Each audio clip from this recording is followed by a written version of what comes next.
Evangelho segundo escreveu Lucas, capítulo de número 15. Vamos ler a partir do verso de número 11. Evangelho de Lucas, capítulo de número 15, versículo de número 11. Enquanto os irmãos encontram, eu quero externar minha alegria e gratidão ao nosso bom Deus por esta oportunidade que o Senhor nos concede estarmos aqui. Louvo a Deus pela vida do anjo desta igreja, meu amigo pastor Edjanildo, pastor Samuel, levita Daniel. Eu estou entre amigos, que Deus abençoe. Para mim é uma honra, eu acho que já faz uns 9 anos ou 10 que eu preguei aqui na Imisa, mas o Senhor usou a vida do pastor para estar sendo esta ponte para estarmos aqui. Eu quero ser bem breve naquilo que irei trazer. Alegre em rever alguns irmãos, amigos de infância. Tá ali Elton, a gente cresceu junto, jogando bola. Deus abençoe sua vida. Um prazer tê-lo aqui. Capítulo 15, verso de número 11. Tem como epígrafe do texto, evangelista Cleito, Deus abençoe também, a parábola do filho pródigo. E disse: um certo homem tinha 2 filhos, e o mais moço deles disse ao pai: Pai, dai-me a parte dos bens que me pertence. E ele repartiu por eles a fazenda. E poucos dias depois, o filho mais novo, ajuntando tudo, partiu para uma terra longínqua, e ali desperdiçou os seus bens, vivendo dissolutamente. E havendo ele gastado tudo, houve naquela terra uma grande fome, e começou a padecer necessidades. E foi e chegou-se novamente a um dos cidadãos daquela terra, o qual o mandou para os seus campos, a fim de apacentar os seus porcos. E desejava encher o seu estômago com as bolotas ou as alfarrobas que os porcos comiam, mas ninguém lhe dava nada. E tornando em si, disse: quantos trabalhadores de meu pai têm abundância de pão, e eu aqui pereço de fome. Verso 18: mas levantar-me-ei, irei ter com meu pai, e dir-lhe-ei: Pai, pequei contra o céu e perante ti. Eu já não sou digno de ser chamado de teu filho. Trata-me apenas como um dos teus servos. Verso 20: levantando-se foi para o seu pai. E quando ainda estava longe, o seu pai o avistou, e moveu-se de íntima compaixão, e correndo lançou-lhe ao pescoço, o abraçou e o beijou. E o filho lhe disse: Pai, eu pequei contra o céu e perante ti. Eu já não sou digno de ser chamado de teu filho. Mas o pai disse aos seus servos: tragam depressa a melhor roupa, e vestiu. Ponde-lhe também um anel na sua mão, e sandália nos seus pés. E tragam o bezerro cevado, e matai-o, e comamos, e alegremo-nos, porque este meu filho estava morto e reviveu, tinha-se perdido e foi achado. E começaram a alegrar-se. E o seu filho mais velho, que estava no campo, quando veio e chegou perto da casa, ouviu o som das músicas e o barulho das danças, e chamando um dos seus servos, perguntou-lhe o que era aquilo que estava acontecendo. E ele lhe disse: veio o teu irmão, e o teu pai matou o bezerro cevado, porque o recebeu são e salvo. Mas ele se indignou e não quis entrar na casa. E saindo seu pai, insistia para que ele entrasse. Mas respondendo ele, disse ao pai: eis que eu te sirvo há tantos anos, sem nunca transgredir o teu mandamento, e nunca me deste um cabrito sequer, para eu me alegrar com meus amigos.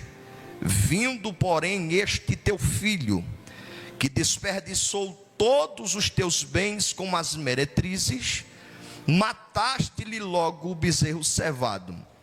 E ele lhe disse: filho, tu sempre estás comigo, e todas as minhas coisas são tuas. Mas era justo alegrarmos-nos e folgarmos-nos, porque este teu irmão estava morto e reviveu, tinha se perdido e foi achado. Podei tomar os seus assentos, no nome de Jesus de Nazaré. Meus amados irmãos e ouvintes da palavra de Deus, esse texto que ora acabamos de ler no evangelho que escreveu o evangelista Lucas, no capítulo 15, ele é conhecido como o capítulo das percas, porque você vai notar cerca de 3 parábolas aqui. A primeira parábola é a parábola da ovelha perdida. A segunda parábola é a parábola da dracma perdida. E a terceira é conhecida como a parábola do filho perdido. Perceba que no capítulo 15, verso de número 11, a epígrafe do texto, ou o título do texto, vai ter a seguinte frase: a parábola do filho pródigo. Mas se você for estudar esse texto, for se aprofundar nele, você vai perceber que o personagem principal desta parábola nunca foi o filho, mas sim o pai. Era para esta parábola ter como epígrafe a parábola do pai, porque a palavra pai aparece mais do que a palavra filho. A palavra pai aparece no início do texto, a palavra pai aparece no meio do texto, e a palavra pai aparece no final do texto, porque sempre foi a vontade do pai começar conosco, caminhar conosco e até o fim também conosco. Perceba que nós encontramos aqui cerca de 4 personagens: o pai, o filho mancebo, o filho mais novo, o filho mais velho e o cidadão daquela cidade. Perceba que nesta parábola vai acontecer algo inusitado, onde nós sabemos que é comum o filho mais velho pedir a herança, mas esse texto diz que foi ao contrário. O mancebo, o mais novo, chega para o pai e diz: pai, dai-me parte dos bens que me pertence. Ou seja, não era errado ele estar pedindo a sua herança, era direito dele, ele tinha direito como filho. O errado aqui é ele pedir antes do tempo, porque para ele possuir a sua herança, o pai tinha que morrer. Mas você vai perceber que quando ele pede a sua herança, é o mesmo dele estar dizendo para o pai: pai, para mim o Senhor não existe mais, para mim o Senhor já morreu. Perceba que o pai logo de pronto entrega a parte da herança dele. Perceba que não há nenhuma resistência pela parte do pai. É normal quando um filho chegar na idade, chegar para os pais e dizer: pai, eu quero ir embora, o senhor pode me ajudar? O senhor pode me dar uma parte da herança para eu seguir a minha vida? Mas o que não é normal aqui é que você não vê nenhuma resistência na parte do pai. O pai em nenhum momento pede para que o filho fique, o pai em nenhum momento força para que o filho fique. Mas há casos e casos, tem casos que tem filhos que chegam para o pai diz para ele: graças a Deus, pode ir embora. Mas tem alguns filhos que o pai tem um trato diferente, e para esses filhos o pai diz: vai para tu ver. Para uns o pai diz: pode ir. Para outros o pai diz: tenta para ver. Tem pessoas aqui que nunca vai conseguir se afastar da presença do Pai, porque o carinho do Pai é grande. Para você não tem, vai embora. Para você é tenta para tu ver, porque alguns vão, faz o que quer lá fora e não há um preço a ser pagado. O Pai está dizendo para você nesta noite: tenta sair da minha casa. Eu estou sentindo uma graça de Deus aqui. Andacamante a súbria. Você não tem mais opção de saída. Ela erve a sai. Você está preso pelos laços de amor do Pai. E se depender do Pai, para você ele tranca a porta, para você ele atravessa na frente, mas para você ele diz: não vai. Ai, Jesus. Decamante a sé. A Bíblia diz que ele dá a parte da herança. Detalhe, a herança ele recebe em fazenda, pastor. E pelo que eu entendo, não dá para se sair com uma fazenda nas costas, sim ou não? Ele tem que transformar em dinheiro. E quem é que ele vai procurar? O cidadão daquela cidade. Que se você estudar a tipologia bíblica, o cidadão aqui representa Satanás. Porque o maior desejo do diabo é tomar aquilo que o Pai tem reservado para nós. Mas o diabo aqui quebra a cara. Sabe por quê? Porque para ele tomar posse da herança, o pai tinha que morrer. Mas o pai não morre. Ele aparece no começo do texto, aparece no meio do texto e aparece no final do texto. Levante a sua mão que eu tenho uma profecia. Por mais que o diabo tente arrancar a tua herança, tomar aquilo que o Pai te deu por presente, ele não vai conseguir, pelo simples fato de o teu Pai ser eterno. Ele não morre, e enquanto ele estiver vivo, o diabo não toca nos teus bens, o diabo não toca na tua casa, o diabo não toca na tua herança. Ai, Jesus. Ele pega a parte, pastor. E perceba, Cleito, que quando ele recebe a sua parte, era para ele ir embora na mesma hora, sim ou não? Mas ele não vai. O coração já está fora, mas os pés continuam dentro da casa. E ele tenta insistir, mesmo querendo ir embora. A Bíblia diz: e poucos dias depois. Então, durante esses dias, ele tentou viver dentro da casa do pai. Pastor, mas por que ele não conseguiu? Pelo simples fato da casa do pai ter regras, da casa do pai ter doutrina. Na casa do pai tem hora para entrar, tem hora para sair. Não se veste como quer, não sai como quer, não fala o que quer. E é por isso que muitos não suportam. Ai, Jesus. E ele está com a sua herança, mas ele está procurando o quê? Um motivo para sair. Alguém olhar com a cara feia e o pastor pregar uma palavra pesada para ele dizer: eu saí por causa de fulano. Você saiu porque o seu coração já estava fora. Decamante a sé. A Bíblia diz que ele pega a sua parte da herança e vai viver uma vida dissoluta. Pastor, o que significa dissoluto? Uma vida sem regras, uma vida sem freio. E há um adágio que diz que de onde se tira e não se repõe, um dia acaba. Foi o que aconteceu com ele. A Bíblia diz que ele perdeu tudo. Pastor, qual era o melhor momento para ele reconhecer o erro e voltar? Quando ele perde tudo. Mas o orgulho é maior do que a vontade de voltar para a casa do Pai. Pastor, e quem é que ele vai procurar? Leia o texto. Vai procurar quem? O cidadão da cidade. Era tudo que o diabo queria. Era tudo que o diabo estava precisando. Ele chega para o cidadão e diz: olha, eu quero arrumar um emprego. E a sua consciência dizendo: volta para a casa do pai. Ele diz: eu não posso voltar, eu vou tentar mais um pouco. Aí o diabo disse: eu tenho um emprego para você, não sei se você vai querer. Ele disse: eu estou disposto a tudo. Você vai apacentar os meus porcos. Se você que estuda cultura, você vai saber que pastorear ovelhas já era uma profissão menosprezada em Israel. Imagine pastorear porcos, que para Israel é maldição.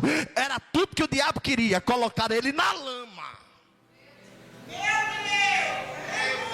E a Bíblia diz que ele desejava comer as cascas. Aqui não é lavagem, as cascas que os porcos comiam, mas ninguém lhe dava nada. E o texto diz: houve uma grande fome naquela terra. Pastor, o que é que o senhor entende com isso?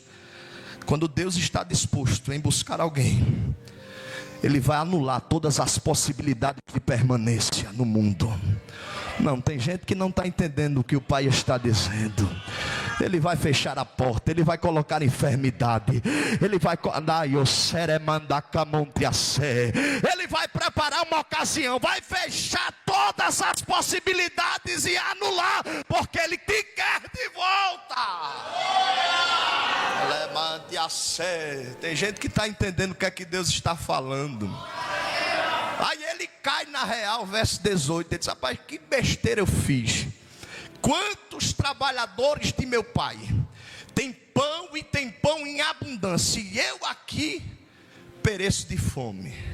Detalhe, ele se lembrou do pão da casa do pai. Ele já tinha provado de todas as culinárias da região, mas nenhuma comida terá o mesmo sabor da comida que é servida aqui na casa do Pai. Você pode experimentar o carnaval, pode experimentar o São João, pode experimentar o que você quiser, mas sempre sentirá falta deste alimento.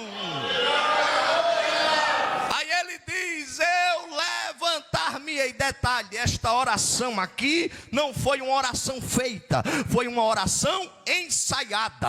Ele disse: eu levantar-me-ei, irei ter com meu pai, e quando eu avistar o meu pai, eu dir-lhe-ei: pai, pequei perante o céu e perante ti, já não sou digno de ser chamado de teu filho, trata-me apenas como um dos teus servos ou empregados. Veja que ele está ensaiando, ele está dizendo: quando eu chegar para o pai, eu vou dizer tudo isso. Aí o verso de número 20 diz assim: e levantando-se foi para o seu pai, e quando ele ainda estava longe, o seu pai o avistou. O que é que eu entendo? Quando o filho sai da casa do pai, o pai não tem mais prazer dentro da casa, o pai fica aguardando o filho. Aleluia. O texto diz que quando ele se levanta e vai, o seu pai o avistou. Isso me lembra de Deus quando descia na viração do dia para manter uma comunhão com Adão. O texto diz que Deus desceu no mesmo dia, na mesma hora, no mesmo lugar, e Adão havia se escondido, e o texto diz que Deus bradou do céu: aonde estás, Adão? A palavra onde estás no original não significa que Deus não sabia aonde Adão estava. A palavra onde estás no original significa: você não está no lugar onde a gente sempre se encontrava. Eu ainda estou lá no cantinho da cama, você que nunca mais foi lá, ainda eu estou lá no cantinho do quarto, você que nunca mais me buscou. O pai está dizendo: naquele cantinho do altar, na tua casa, ele está lá. Você que não foi mais.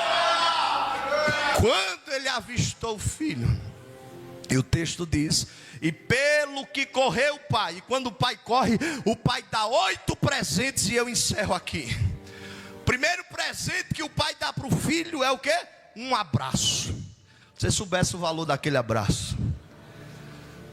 Deuteronômio capítulo 21, verso 18. A Bíblia diz que quando alguém fosse costumaz e rebelde, que não desse ouvidos à voz do pai e da mãe, sendo repreendido por mais de 2 vezes, mesmo assim não fizesse caso, então os pais pegariam na mão dele, levavam até o portão da cidade, aonde estavam os anciões, e os anciões iam apedrejá-lo até a morte. Então quando ele volta, os anciões estão na porta com pedra, dizendo: na hora que se aproximar eu taco a pedra, na hora que eu se aproximar eu mato. Mas a Bíblia diz que o pai se antecipou e o abraçou. Não foi só um abraço, mas foi um livramento de morte na vida daquele filho. Foi uma sepultura sendo fechada. Tem gente que não está entendendo. Jeová nesta noite repreende o espírito de morte. Eu não sei por qual causa você veio aqui orar por alguém, mas o pai está dizendo: não vai ter velório. Deus está desmanchando todas as armadilhas de Satanás. O pai está abraçando alguém da tua casa E está dizendo: enquanto estiver envolto em meus braços, o diabo não toca, a bala não pega, a faca não chega. Ela manda a camutria, receba o livramento de morte.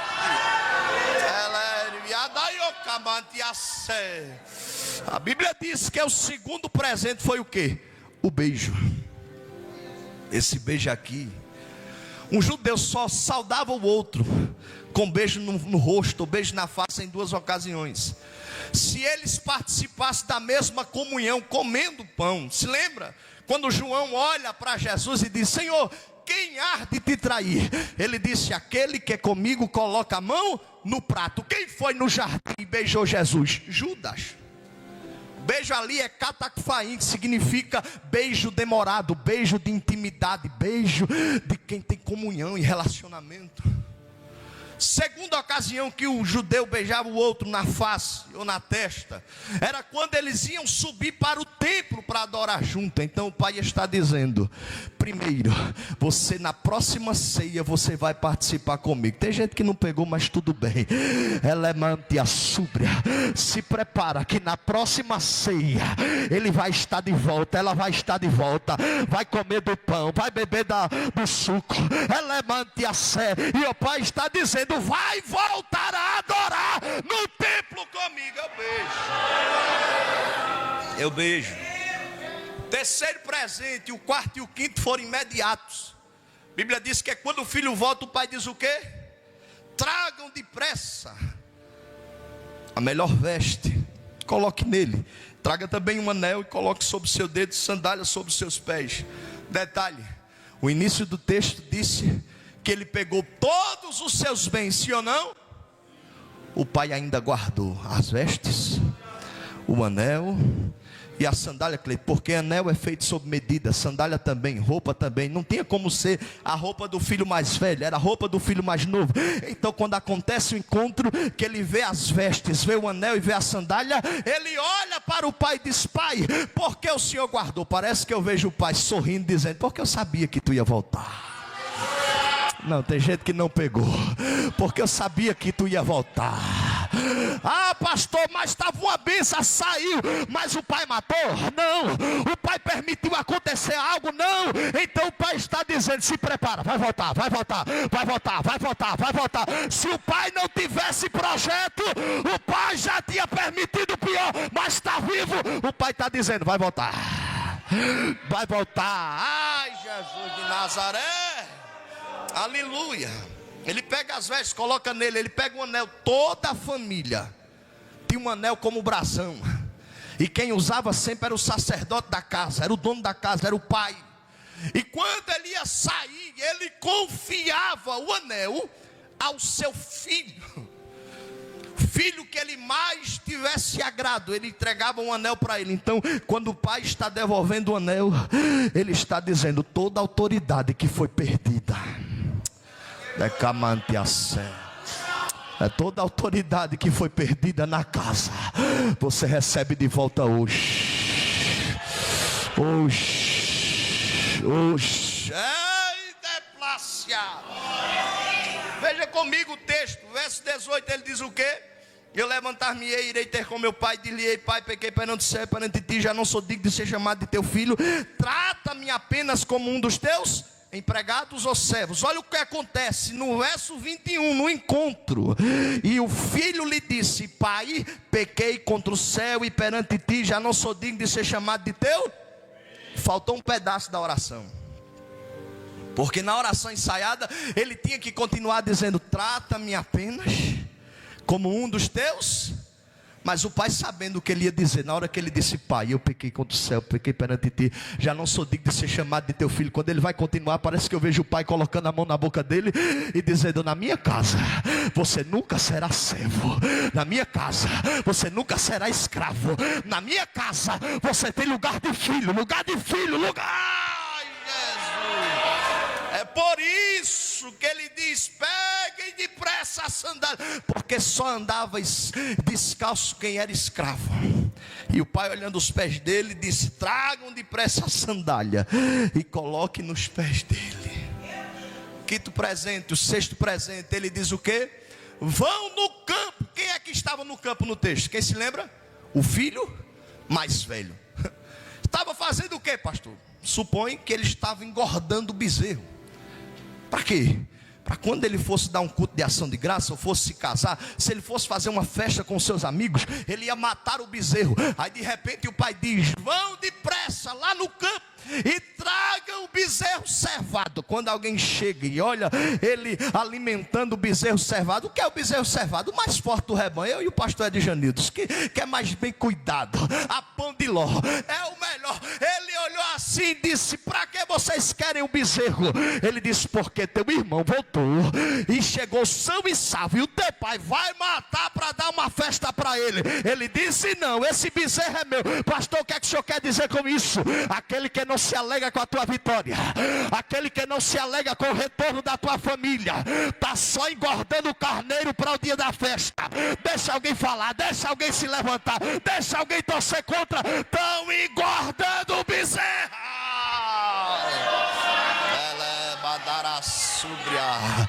Porque o pai por um tempo vai entregar nas mãos do inimigo. O inimigo vai até pegar na mão, mas não vai tomar posse, porque o pai está dizendo: é dele, é dela, é dele, é dela.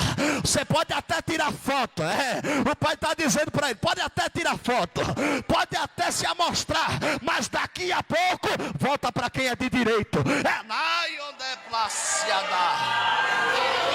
Sexto presente, o bezerro.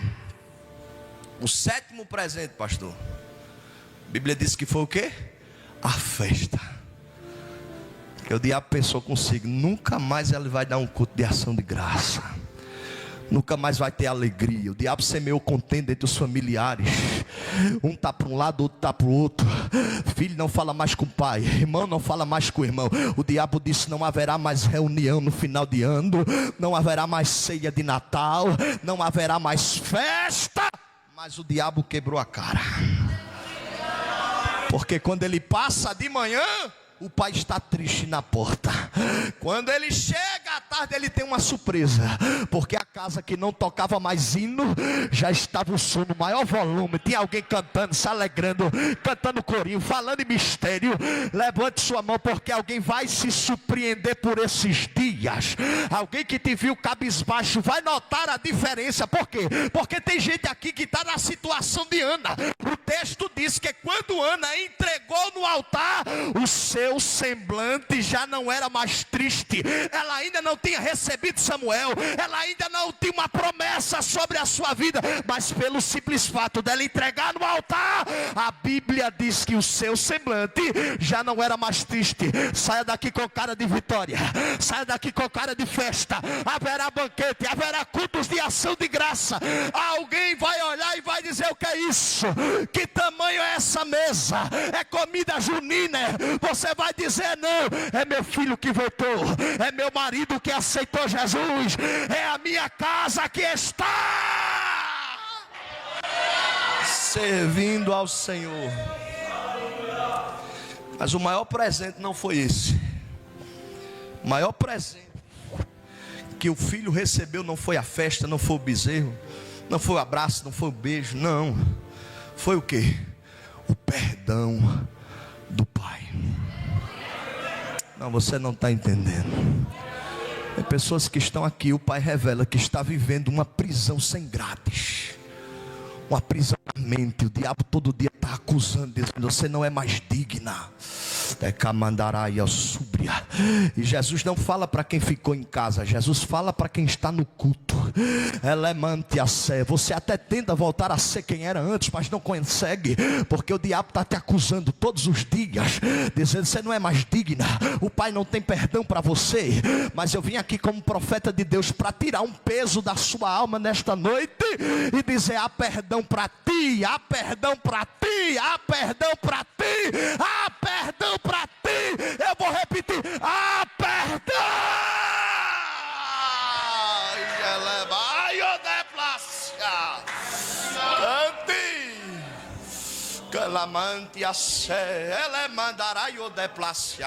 O Espírito Santo de Deus está aqui.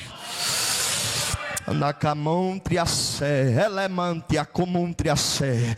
Jesus liberta da depressão. Jesus liberta da síndrome do pânico aqui nesta noite. Jesus está libertando todas as prisões da tua alma, todas as correntes que te aprisionavam. Tem gente sendo liberta ali chorando.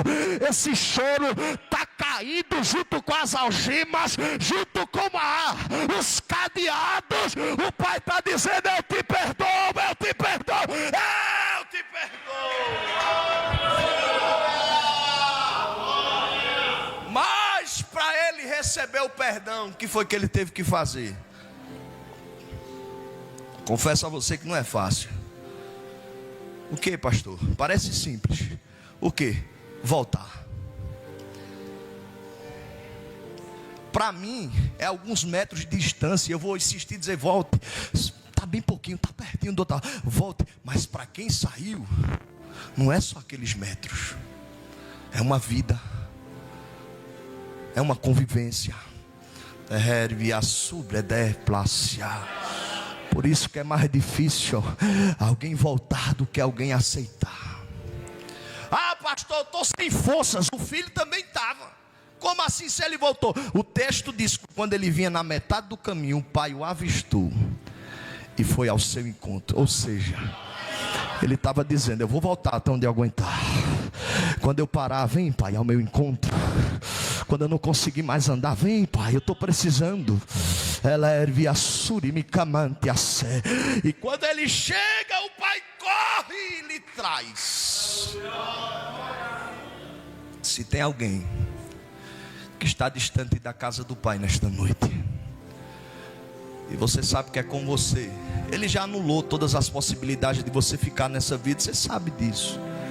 Para que continuar nessa luta que só você perde, que só você é ferido? O Pai está dizendo: volta. Cadê você que está afastado e quer voltar para Jesus? Levantando sua mão, eu quero orar por você aqui no altar. Tem alguém nesta noite que está... Tem alguém? A irmã, venha para cá. Cadê a segunda vida para Jesus? Cadê a segunda vida para Jesus? Cadê você que está distante do Pai, está com sentimento nesta noite de voltar? Ah, pastor, como é que eu sei que o Pai falou comigo? Simples. Os dois discípulos no caminho de Emaús, depois que cearam, Jesus saiu, um olhou para o outro e disse: porventura não ardia em vosso coração quando ele falava conosco? Eu posso estar pregando para uma multidão, mas tem gente que está dizendo: é comigo, é comigo, é comigo, é com você. Cadê você que está afastado? Venha, cadê a segunda vida? Cadê a segunda vida? Tem mais alguém para Jesus? Você que está do lado de alguém que não tem forças, pegue na mão dele e diz: eu te ajudo, nós vamos. Tem mais alguém? Tem mais alguém aqui que quer voltar para os braços do Pai? Se não tem, que Deus conceda outra oportunidade. E não seja por causa desse convite que você não vai voltar a esta igreja, porque se esse convite não fosse feito, nenhum dos que estão aqui estariam. Mas se fosse aberta a oportunidade, a começar do altar, os pastores estariam aqui de joelhos, porque não tem nada melhor. Sabes quem eu vou esperar você vir aqui. Eu sou aquele que depois de 10 anos o Pai me trouxe aqui para dizer: a esperança para você. Volta. Ele quer reconstruir a sua vida. Ele quer trazer alegria de volta para você. Eleve a sai. Cadê a segunda vida para Jesus? Mas conhecido como cadê você? Não se demore, o Pai lhe chama nesta noite. Está vindo a segunda? Glória a Jesus. A segunda está vindo. Cadê a terceira vida para Jesus? E se precisar, é só chamar. A terceira vida está vindo aí. É uma às duas. Uma. A terceira vida. Cadê a quarta vida nesta noite? Cadê você? O Pai está ali esperando. A gente está no horário. O Pai está ali esperando. Cadê a quarta vida? Cadê a quarta vida? Tem mais alguém? Se não tem, eu vou entregar para o pastor delas, que é ele que vai orar por elas. E eu agradeço a minha Sabes oportunidade. quem eu sou? Eu sou aquele que te vi.